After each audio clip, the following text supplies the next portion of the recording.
So the Oxford English Dictionary of crowdfunding is really just the practice of funding a project or a venture by sort of taking multiple sources of funds and combining it to raise a larger portion of money, and it's usually done via the internet.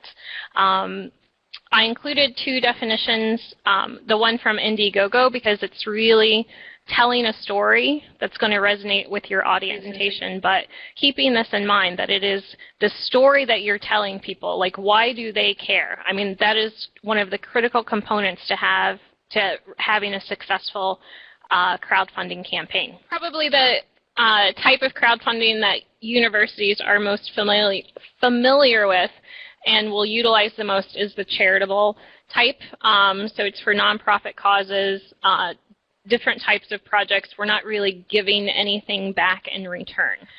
And so what are some of the primary differences between what we as research administrators think about as traditional sponsored project research and crowdfunding?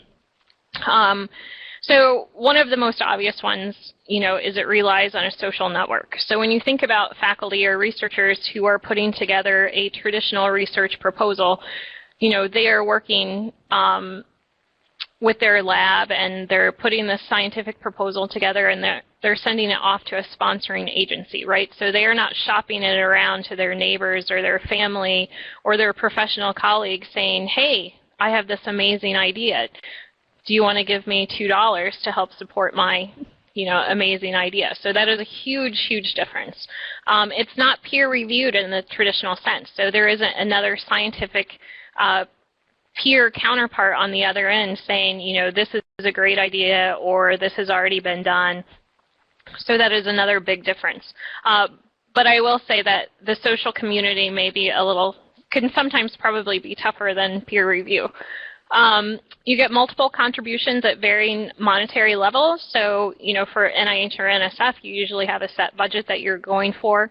Crowdfunding, you can set a minimum for your campaign, but, you could set it as low as $1, right? So you're not going to ask NIH to give $1, DOD to give 10. No traditional spending restrictions. So once your campaign is over and those funds are received, you're sort of responsible to do due diligence and do what you said you were going to do. So it's not like you have a traditional sponsor who's saying you can do this, you can't do that. And then the minimal traditional reporting requirements. So you're responsible to report back, depending on your institutional policy or how best practices of your campaign, but it's not, again, you're not like reporting back to a sponsor because it could have thousands of sponsors.